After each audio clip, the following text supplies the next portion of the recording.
It all started with a restless curiosity, the kind that drives people to do things they later question in the dead of night. Charles, James, and I had always been drawn to forgotten places, abandoned buildings, crumbling tunnels, and ghost towns where time seemed to stand still. There was something about the decay, the quiet weight of neglect, that called out to us like a siren song. But this time, it wasn't just some random discovery. It was an obsession sparked by a cryptic Instagram account Charles stumbled upon. The posts were blurry, eerie, and accompanied by unsettling comments hinting at secrets buried deep beneath the Mojave Desert. One caption read, "Dozens of abandoned mine shafts if you know where to look." That was all Charles needed. He became fixated on finding one. The drive into the desert felt endless, each mile stretching longer than the last. As we veered off the main road onto what barely qualified as a dirt path, the landscape grew harsher. Jagged rocks jutted out from the ground like teeth waiting to tear apart our tires, and clouds of dust swirled around us, choking the air and obscuring our vision. At first, James grumbled under his breath, muttering that this whole trip was a colossal waste of time. He accused Charles of falling for some internet troll's prank. But Charles, stubborn as ever, insisted we press on. And so we did, crawling along in my Wrangler, its engine groaning against the unforgiving terrain. After hours of fruitless searching, when hope was beginning to slip through our fingers like sand, James suddenly pointed toward a dark shape in the distance. It looked unremarkable at first, a mere shadow against the endless expanse of rock and dirt, but as we approached, the truth revealed itself. Half-collapsed wooden beams framed the entrance to what could only be described as a tomb swallowing the sunlight whole.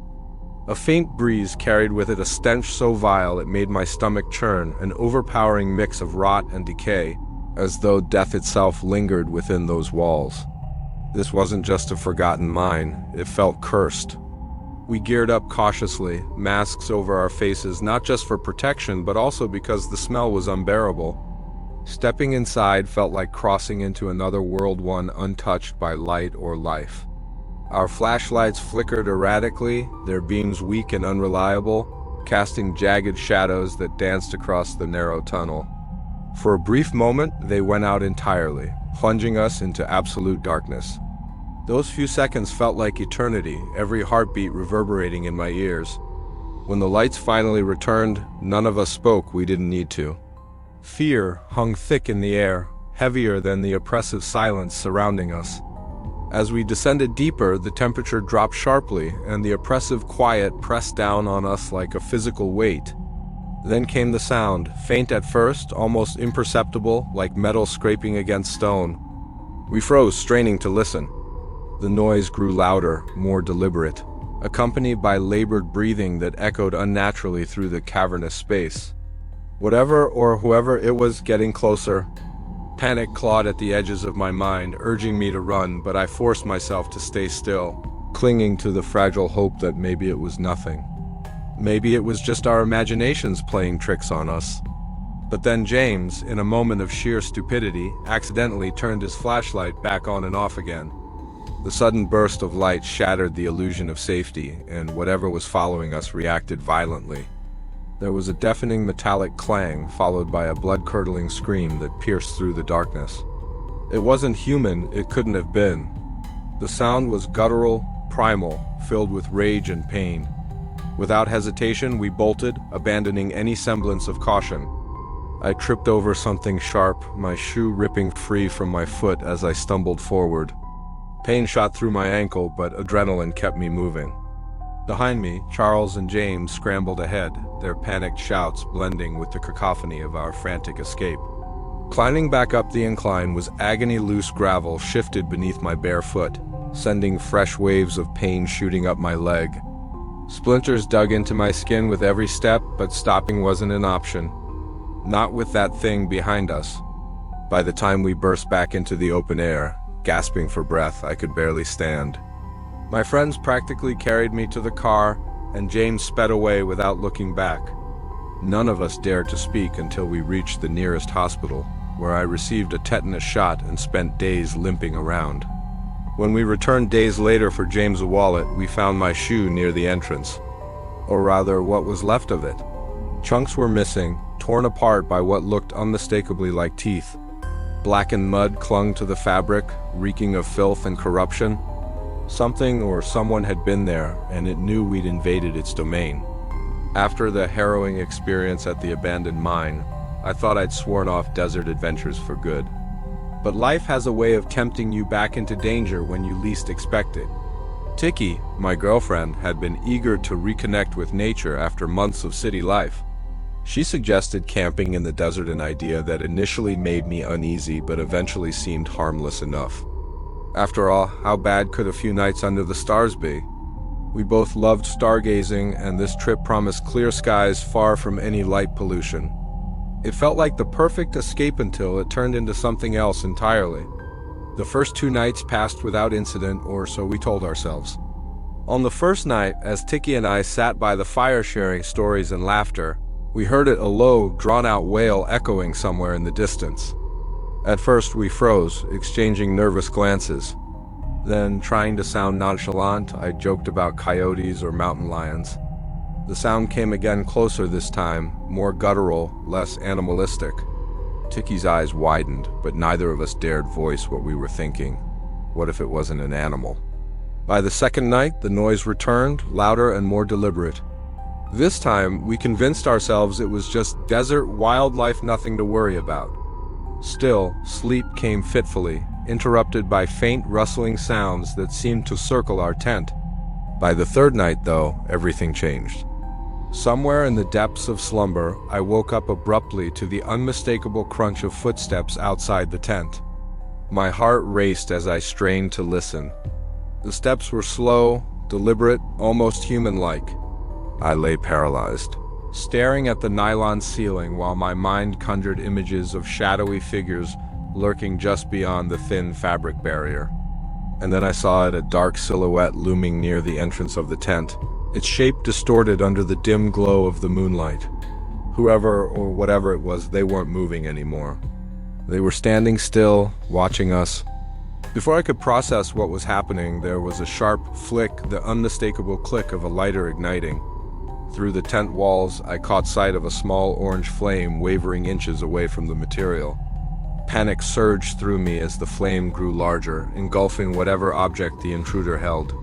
A moment later, the entire side of the tent erupted in flames. Heat seared my skin as I scrambled to wake Tiki. Smoke filled the confined space, choking us as we clawed our way out. In the chaos, I grabbed one of the water jugs and dumped it onto the fire, my hands blistering from the heat. Precious seconds ticked by before we managed to smother the blaze, but not before half the tent melted into charred remains. Our sleeping bags, backpacks, even Tiki's favorite camera all gone. Barely pausing to catch our breath, we fled toward the truck, abandoning everything except the clothes on our backs. As we ran, the eerie silence of the desert gave way to screams, multiple voices crying out in agony, their cries overlapping in a cacophony of terror. Each scream seemed closer than the last, driving us faster despite the biting cold air slicing through our lungs. When we finally reached the vehicle, relief washed over me until I noticed the tires. All 4 were flat, slashed cleanly as if someone had planned this ambush. I cursed under my breath, rummaging through the trunk for the repair kit. With trembling hands, I worked to replace the tire, the beam of my flashlight casting long shadows across the barren landscape. Every snap of a twig, every gust of wind sent adrenaline coursing through my veins. 30 agonizing minutes later, the spare tire was secured, and we sped off into the darkness, leaving behind the nightmare that had nearly consumed us. As unsettling as the desert encounters were, they only deepened my growing suspicion about my mom's past. She had always been a master of evasion, deflecting questions with nervous laughter or cryptic jokes. But after the mine and camping incidents, her behavior took on an even darker undertone. Late at night, I'd hear her whispering into the phone, her voice barely audible over the hum of crickets outside. Sometimes she'd abruptly stop talking when I entered the room, her eyes darting toward me as if weighing whether I'd overheard anything. The name R came up often, but it was never spoken loudly, always in hushed tones like invoking a curse. When I was younger, she used to joke that her family split between politicians and crooks, but now that story felt less like humor and more like a cover-up. One day, while snooping through her things, a habit I developed after finding inconsistencies in her stories, I stumbled upon an old photograph tucked away in a drawer. My blood ran cold. In the picture, Mom stood beside a man who looked like he belonged in a crime drama: leather jacket, scuffed boots, and a gun holstered at his side. His expression was hard, almost menacing, yet familiar somehow. Before I could process what I was seeing, Mom snatched the photo from my hands, her face contorted with rage. "Don't touch what doesn't belong to you," she snapped, slamming the drawer shut. It wasn't just anger, it was fear, raw and unfiltered. Later, piecing together fragments of her life became an obsession. Her father, according to vague hints, worked for the government, but his role remains unclear. On the other hand, her mother's ties to border cartels seem undeniable. That night years ago, when I caught her speaking softly about R, suddenly made sense. Whoever he wasn't just part of her past, he was still connected to her present. The realization hit me like a freight train. The same forces haunting me in the desert might trace back to her secrets. The desert had already proven itself unpredictable, but nothing could have prepared me for what happened next. I was driving through an isolated stretch of road, the same kind of barren landscape where Tiki and I had narrowly escaped death just months earlier. My phone buzzed. It was my mom calling to chat about soccer fixtures, something we both loved. As she rambled on about Champions League matchups, I noticed two pickup trucks blocking the road ahead. At first glance, it didn't seem like an accident. Instead, it felt eerily intentional. Before I could react, three armed men emerged from the vehicles, their guns glinting under the harsh sun. One of them slammed the barrel of his rifle against my driver's side window so hard that cracks spider-webbed across the glass. My heart pounded in my chest as they motioned for me to step out of the car. Compliance was my only option. I was unarmed, outnumbered, and completely exposed. What terrified me most wasn't the weapons or their aggression. It was realizing my mom was still on the line. Through the cracked window, I saw one of the men reach toward my phone, hesitating before pulling back. He seemed intrigued. Then came the moment when everything shifted. He began speaking Spanish into the receiver. Each word felt like a dagger twisting deeper into my gut. When he mentioned R, my blood ran cold. This wasn't random. This was personal. When they finally left, handing back all my belongings except the cash in my wallet, I collapsed into the driver's seat, trembling. But the real shock came later. Scrawled across my shattered window in red paint were the words, "Stop asking." My stomach churned. Was this a message from whoever these men were, or worse, from my own mother? She claimed she'd merely threatened to call the police, but her explanation rang hollow. That night, sleep eluded me entirely. Every shadow outside my bedroom window felt like a threat, every creak in the house a warning. It wasn't paranoia, it was knowledge. My mom wasn't protecting me. She was shielding herself, and now I was caught in the crossfire. The more I thought about it, the more my life felt like a web of unanswered questions. After the desert incident with the armed men, paranoia crept into every corner of my existence. It wasn't just fleeting suspicion anymore, there were tangible signs. Shadows lingering too long in my rearview mirror. A black sedan parked across the street for hours at a time, its engine idling but never moving. Even Tiki noticed something was off when we went out. She whispered that someone had been watching us from afar during our last coffee date. The realization chilled me to the bone. If they were following me, what did they want? And how far would they go to ensure their secrets stayed buried? I couldn't shake the name R from my mind. Driven by desperation and maybe recklessness, I dove deeper into research than I ever should have. Late nights spent scouring obscure forums and archived news articles led me to one horrifying conclusion. R wasn't just some random figure from my mom's past. He was Rafael Morales, a notorious cartel leader who vanished without a trace decades ago. His crimes ranged from drug trafficking to assassinations, and his disappearance remained an unsolved mystery. My stomach churned as I pieced together fragments of his story. Was this man still alive? Did he pull strings from the shadows? And why did my mom know him well enough to negotiate my safety over the phone? The idea of confronting her terrified me. Every scenario I imagined ended badly. If she confessed, it could mean severing ties forever or worse, dragging me into a world I couldn't escape. What if asking meant putting Tiki in danger too? Or James? Friends and loved ones became potential targets in a game I didn't even understand. Sleep became impossible. Each creak of the house echoed louder, each unfamiliar face seemed menacing.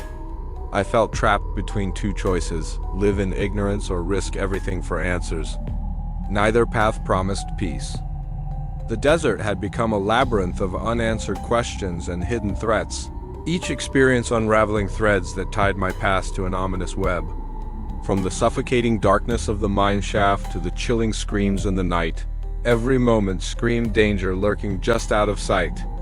Now, with cryptic warnings etched on my car window and my mother's secrets hanging over me like a storm cloud, I stood at a crossroads, chase the truth and risk everything or retreat into ignorance. The weight of choice pressed down on me, suffocating yet inevitable. Whatever path I chose, one thing was certain: there would be no peace for me until all was revealed.